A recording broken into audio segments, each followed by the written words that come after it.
Formasi jabatan analis kebencanaan ahli pertama. 1. Seorang analis kebencanaan ahli pertama diminta untuk mengidentifikasi komponen utama dalam konsep kesiapsiagaan bencana. Manakah dari berikut ini yang bukan merupakan komponen utama kesiapsiagaan bencana? A. Perencanaan kontingensi. B. Sistem peringatan dini.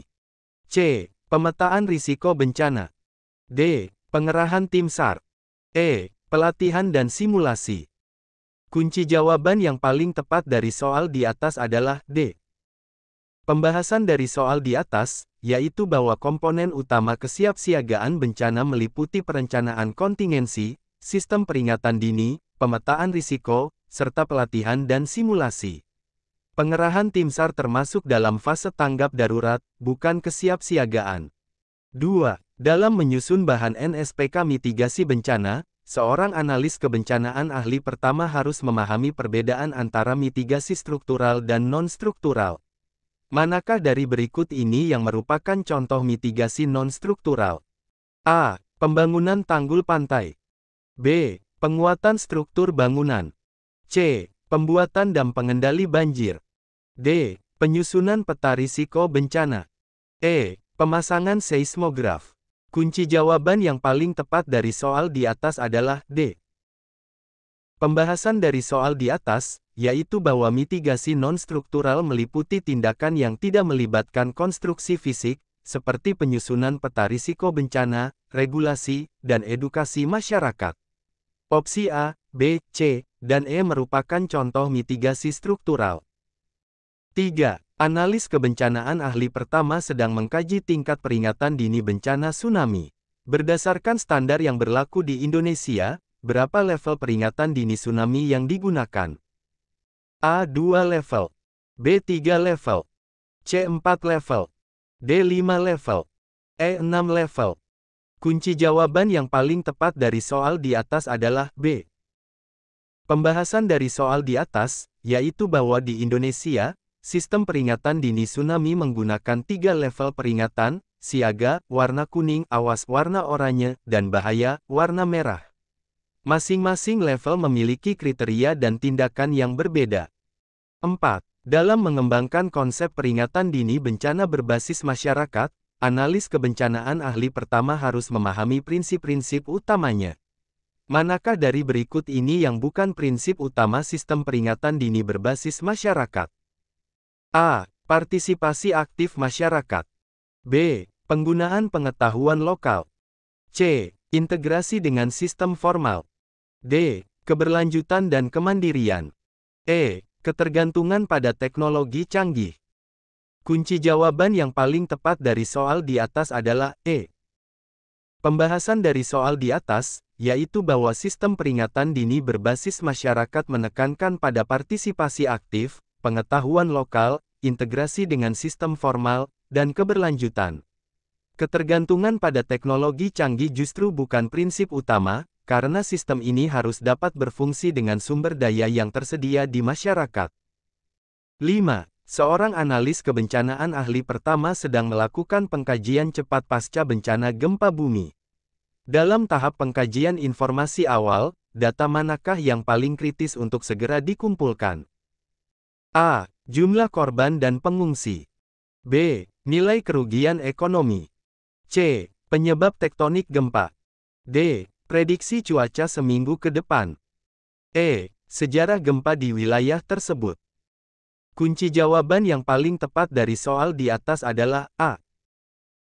Pembahasan dari soal di atas, yaitu bahwa dalam pengkajian cepat, informasi tentang jumlah korban dan pengungsi adalah yang paling kritis karena berkaitan langsung dengan kebutuhan penyelamatan dan bantuan darurat.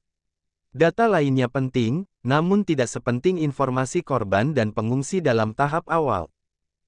6. Analis kebencanaan ahli pertama diminta untuk menganalisis bahan penanganan korban saat status tanggap darurat bencana. Aspek manakah yang tidak termasuk dalam analisis tersebut? A. Identifikasi kebutuhan medis darurat. B. Penilaian kapasitas rumah sakit lokal. C. Evaluasi jalur evakuasi medis. D. Analisis dampak jangka panjang trauma psikologis. E. Penentuan prioritas penanganan korban. Kunci jawaban yang paling tepat dari soal di atas adalah D. Pembahasan dari soal di atas, yaitu bahwa dalam status tanggap darurat, fokus analisis adalah pada penanganan korban secara langsung dan cepat. Analisis dampak jangka panjang trauma psikologis, meskipun penting, bukan prioritas dalam fase tanggap darurat dan lebih sesuai untuk fase pemulihan. 7.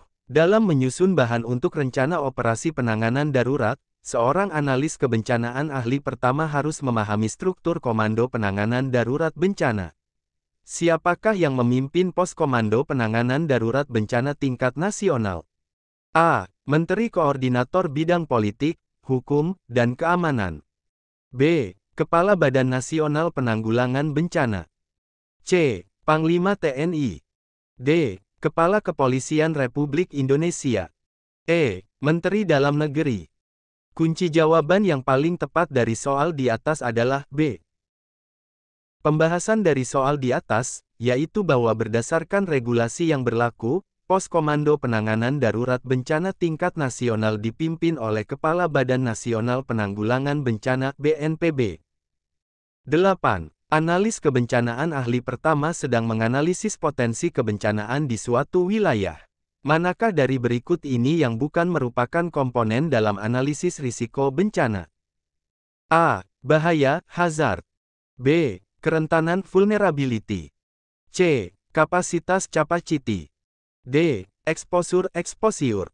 E. Resiliensi, resilience. Kunci jawaban yang paling tepat dari soal di atas adalah E. Pembahasan dari soal di atas, yaitu bahwa dalam analisis risiko bencana, komponen utama yang digunakan adalah bahaya, kerentanan, kapasitas, dan exposure. Resiliensi, meskipun terkait, tidak secara langsung menjadi komponen dalam perhitungan risiko bencana standar. 9. Seorang analis kebencanaan ahli pertama diminta untuk menyusun bahan konsep dasar penyelamatan dan evakuasi masyarakat terdampak bencana. Prinsip manakah yang tidak tepat dalam proses evakuasi? A. Evakuasi harus dilakukan secepat mungkin. B. Rute evakuasi harus aman dan terjangkau. C. Titik kumpul harus diidentifikasi dengan jelas. D. Evakuasi selalu dilakukan ke lokasi yang jauh. E. Prioritas diberikan kepada kelompok rentan. Kunci jawaban yang paling tepat dari soal di atas adalah D. Pembahasan dari soal di atas, yaitu bahwa evakuasi tidak selalu harus dilakukan ke lokasi yang jauh.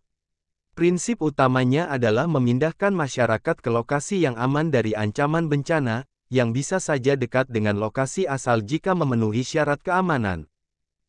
10.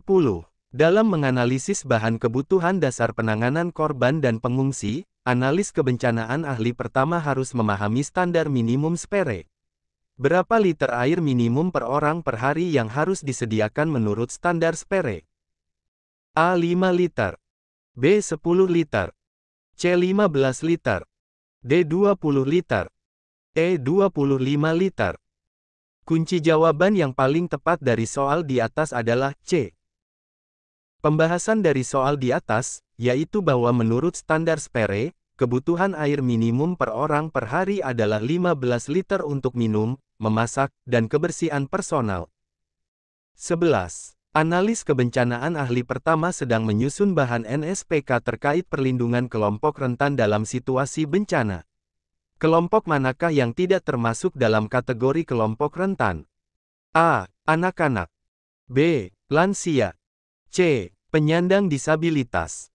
D. Ibu hamil dan menyusui. E. Petugas tanggap darurat. Kunci jawaban yang paling tepat dari soal di atas adalah E. Pembahasan dari soal di atas, yaitu bahwa kelompok rentan dalam konteks kebencanaan meliputi anak-anak, lansia, penyandang disabilitas, ibu hamil dan menyusui. Petugas tanggap darurat, meskipun berisiko tinggi, tidak dikategorikan sebagai kelompok rentan karena memiliki kapasitas dan pelatihan khusus. 12. Dalam menyusun bahan untuk rencana rehabilitasi dan rekonstruksi pasca bencana R3P, analis kebencanaan ahli pertama harus memahami prinsip Build Back Better. Manakah dari berikut ini yang bukan merupakan aspek dari prinsip tersebut? A. Peningkatan ketahanan infrastruktur. B. Integrasi pengurangan risiko bencana. C. Pemulihan kondisi seperti sebelum bencana. D. Peningkatan kapasitas masyarakat. E. Perbaikan tata ruang dan wilayah. Kunci jawaban yang paling tepat dari soal di atas adalah C. Pembahasan dari soal di atas, yaitu bahwa prinsip Build Back Better, menekankan pada pembangunan kembali yang lebih baik dari kondisi sebelum bencana, bukan hanya memulihkan ke kondisi awal. Aspek ini meliputi peningkatan ketahanan, pengurangan risiko, peningkatan kapasitas, dan perbaikan tata ruang. 13. Seorang analis kebencanaan ahli pertama sedang mengkaji alur penyaluran hibah rehabilitasi dan rekonstruksi pasca bencana. Manakah urutan yang benar dalam proses penyaluran hibah tersebut? A. BNPB Kementerian Keuangan Pemerintah Daerah Masyarakat. B. Kementerian Keuangan BNPB Pemerintah Daerah Masyarakat. C. Pemerintah Daerah BNPB Kementerian Keuangan Masyarakat. D. BNPB Pemerintah Daerah Kementerian Keuangan Masyarakat. E. Kementerian Keuangan Pemerintah Daerah BNPB Masyarakat. Kunci jawaban yang paling tepat dari soal di atas adalah B. Pembahasan dari soal di atas, yaitu bahwa alur penyaluran hibah rehabilitasi dan rekonstruksi pasca bencana dimulai dari Kementerian Keuangan yang mengalokasikan dana, kemudian melalui BNPB untuk koordinasi dan verifikasi, lalu disalurkan ke pemerintah daerah untuk implementasi program yang akan diterima masyarakat. 14. Dalam menganalisis bahan kebutuhan logistik dan peralatan penanggulangan bencana, analis kebencanaan ahli pertama harus mempertimbangkan berbagai faktor. Manakah dari berikut ini yang bukan merupakan faktor utama dalam analisis tersebut? A. Jenis dan karakteristik bencana. B. Jumlah populasi terdampak. C. Aksesibilitas wilayah. D. Kapasitas penyimpanan lokal. E. Harga pasar internasional. Kunci jawaban yang paling tepat dari soal di atas adalah E. Pembahasan dari soal di atas, yaitu bahwa dalam analisis kebutuhan logistik dan peralatan, faktor utama meliputi jenis bencana, jumlah korban, aksesibilitas, dan kapasitas penyimpanan lokal. Harga pasar internasional, meskipun dapat mempengaruhi pengadaan, bukan merupakan faktor utama dalam analisis kebutuhan di tingkat lokal.